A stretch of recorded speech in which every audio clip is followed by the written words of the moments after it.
नमस्ते. मी विक्रम खोपडे. जीवनामध्ये काही साध्य करायचं असेल तर आपण काय वागतो आणि आपण काय जगतो याचा परिपूर्ण विचार करून स्वतःमध्ये बदल करणं ही खूप मोठी आवश्यकता आहे. जोपर्यंत तुम्ही बदल करत नाही तोपर्यंत गती आणि प्रगती या दोन गोष्टी आयुष्यात सुरूच होणार नाहीत. वास्तविक पाहायला गेलं तर बदल हे दोन असतात, एक सकारात्मक आणि दुसरा नकारात्मक. जर तुम्हाला तुमच्या जीवनामध्ये खऱ्या अर्थानं परिवर्तन करायचंच असेल तर सकारात्मक बदल हा खूप आवश्यक आहे. मग सकारात्मक बदल म्हणजे नेमकं काय? तर त्याची व्याख्या इतकीच आहे की स्वतःमध्ये असलेल्या चांगल्या गोष्टी अजून खूप विकसित करायच्या आणि नको असलेल्या गोष्टी कमी करत करत एक दिवस त्या संपूर्णच टाकायच्या. म्हणजे आपल्या आयुष्यात हा झालेला एक सकारात्मक बदल आहे, जो केल्याशिवाय जीवनात कधी बदल होणार नाही आणि जीवनाला गती आणि प्रगती ही प्राप्तच होणार नाही. आपण कुठं शिकतो याला जितकं महत्त्व असतं तितकंच महत्त्व आपण काय शिकतो आणि कसं शिकतो याला देखील असतं. आपण कुठं राहतो याला जितकं महत्त्व असतं तितकंच महत्त्व आपण कसे राहतो याला देखील असतं. आपण कुणासोबत राहतो, आपण कुणासोबत आहोत याच्या इतकंच आपल्यासोबत कोण आहे याला महत्त्व असतं. समोरचा कसा आहे यापेक्षा आपण कसे आहोत याला जीवनामध्ये खूप महत्त्व असतं. अशा अनेक गोष्टी आहेत की ज्यांचा स्वतःबद्दलचा विचार करणं खूप आवश्यक आहे. पण आपण खूपदा स्वतःबद्दल आणि या सर्व गोष्टींच्या बद्दल विचारच करत नाही. पण अजून वेळ गेलेली नाही. त्यामुळे यावर विचार करून वेळेत कृती करा आणि आयुष्यामध्ये बदल करा. इतरांच्या नाही, प्रथम स्वतःच्या आयुष्यामध्ये आणि स्वतःमध्ये बदल करा. कारण आपल्यातला बदल हा इतरांना प्रेरणादायी ठरू शकेल हे नक्की.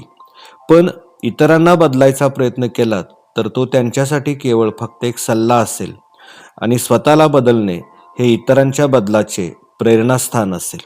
त्यामुळं सल्ला द्यायचा की प्रेरणास्थान व्हायचं हे तुम्ही ठरवा. कारण जीवनात नेमकं काय करायचं हे वेळ जायच्या आधी समजणं खूप आवश्यक आहे. कारण वेळ निघून गेल्यावर चर्चा आणि मोर्चा याच्यापेक्षा वेगळं काही शिल्लकच राहत नाही आणि राहिलाच तो फक्त पश्चाताप राहतो. म्हणजे सगळ्या शेवटी राहतो तो पश्चातापच असतो. मग तो जर आयुष्यात आपल्या वाट्याला येऊ नये असं वाटत असेल तर वेळ निघून जायच्या आधी बदल करा. कारण वेळ निघून गेल्यावर तो बदल करून फारसं काही साध्य होत नसतं. कारण साध्य करायची वेळ निघून गेलेली असते. वेळ निघून गेल्यावर जेव्हा बदल करावा वाटला तर तो स्वतःमध्ये नाही तर त्यावेळी तो बदल आपल्या पुढच्या पिढीत करायचा प्रयत्न करावा लागतो. कारण स्वतःमध्ये बदल करायची वेळ निघून गेलेली असते. पण त्यावेळी आपण काय बोलतो हे इतरांना नीट समजत नाही आणि जर समजलं तरी तो तुमचा अनुभव हा इतरांच्यासाठी फक्त एक उपदेश असू शकतो. पण तो तुमचा अनुभव त्यांच्यात बदल करेल याची अजिबात खात्री नाही. बाकी इतरांना केलेला उपदेश त्यातून फारसं काही साध्य होईल असं वाटत नाही. पण तुम्ही तुमच्या जीवनात ती कृती केली असेल आणि ती कृती करून तुम्ही इतरांना बदल करायला सांगत असाल तर स्वतःच्या जीवनात आणि इतरांच्या जीवनात परिवर्तन होणार याची खात्री नक्की आहे. खरं सांगू, आपण लढायचं की रडायचं ही ठरवायची वेळ अजून गेलेली नाही. ती पूर्ण निघून जायच्या आत बदल करायची हीच वेळ आहे आणि ती आज आली आहे असं समजून तुमच्या वागण्यात आणि तुमच्या जगण्यात दोन्हीमध्ये बदल करा. जगाचं जाऊ दे, किमान स्वतःला तरी स्वतःच्या वागण्याचा अभिमान वाटेल असा बदल करा. खरंच खरंच जगाचं जाऊ दे, पण किमान स्वतःला तरी स्वतःच्या वागण्याचा अभिमान वाटेल असा बदल स्वतःच्या जीवनात वेळ निघून जायच्या आधी करा. तो करायचा की तो करायचा नाही हे तुमच्या हातात आहे. तो केलात तरी तुमचं कुटुंब तुमच्यासोबत आहेच आणि ते कायम असणार आहे. पण आणि नाही केला तरी तो तुमचं कुटुंब तुमच्यासोबत आहे. कारण कुटुंबाला खूपदा आपल्या आयुष्यातला बदल, आपलं यश, आपलं अपयश, आपल्या इच्छा, आपल्या आकांक्षा, आपली प्रगती, आपली अधोगती याच्यापेक्षा आपल्या कुटुंबाला, आपल्या आईवडिलांना आपल्या अस्तित्वाची किंमत खूप मोठी असते. कारण यांच्या इच्छा, आकांक्षा, अपेक्षा असतात, की आपल्या मुलांनी, आपल्या पुढच्या पिढीनं प्रगती करावी. पण ती प्रगती झाली किंवा नाही झाली, तरी एका विशिष्ट वेळी त्यांना असं वाटतं, की प्रगती नाही झाली तरी चालेल, पण आपल्या मुलाचं, आपल्या मुलीचं अस्तित्व मात्र कायम असू दे, कारण त्यांची सोबत असू देत. वेळ पडली तर त्यांच्यासाठी आपण सगळं करू, पण ती माझी मुलं व्यवस्थित असावीत, ही आईवडिलांची अपेक्षा कायम असते. म्हणजे आपण आपल्या आयुष्यात बदल केला, तरी आपले आई-वडील आपल्यासोबत आहेत आणि आपण आपल्या आयुष्यात बदल नाही केला, तरी आपले आई-वडील आपल्यासोबत आहेत. याचं कारण इतकंच आहे, की त्यांना तुमच्या आयुष्यातल्या गती आणि प्रगतीपेक्षा तुमच्या अस्तित्वाची जास्त गरज आहे. म्हणजे आपण आपल्या आयुष्यात बदल केला, तरी आपले आई-वडील आपल्यासोबत आहेत आणि आपण आपल्या आयुष्यात बदल नाही केला, तरी आपले आई-वडील आपल्यासोबत आहेत. याचं कारण इतकंच आहे, की त्यांना तुमच्या आयुष्यातल्या गती आणि प्रगतीपेक्षा तुमच्या अस्तित्वाची जास्त गरज आहे. तुम्ही असणं हे त्यांच्यासाठी खूप महत्त्वाचं आहे. तुमचं नसणं हे त्यांच्यासाठी खूप क्लेशदायक आहे. मग तुमचं असणं त्यांना कसंही चालेल, पण तरीही आपल्याही काही जबाबदाऱ्या आहेत. आपलंही काहीतरी कर्तव्य आहे.